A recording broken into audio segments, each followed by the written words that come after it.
Jangan lupa like, komen, dan subscribe Rahmat Agung Channel. Mantap. Halo teman-teman, nih kita mau lihat cara pembuatan ondel-ondelnya nih teman-teman nih, dari Sanggar Al-Fatir yang sedang ulang tahun nih.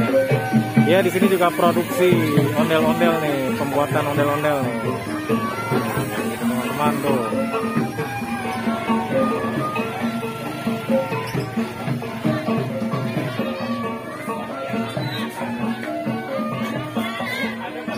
Kaitkan pakai kawat teman-teman.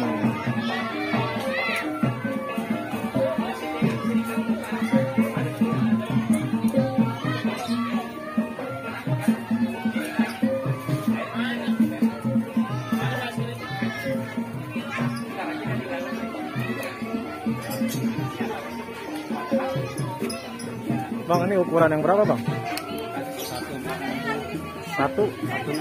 16. Oh, ini yang ukuran 16 nih teman-teman nih.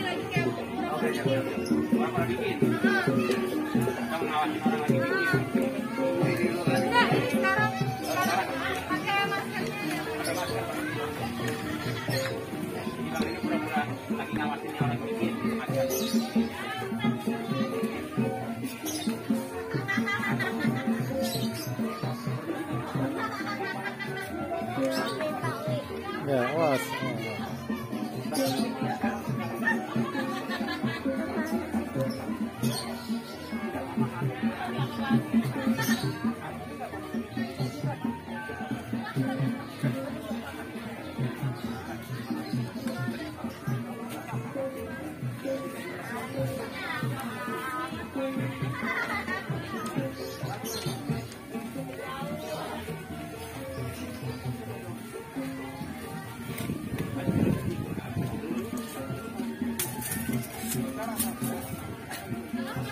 Ya, tahu.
Oke teman-teman, sampai di sini dulu cara pembuatan ondel-ondelnya. Jangan lupa di like, komen, dan subscribe. Oke, terima kasih.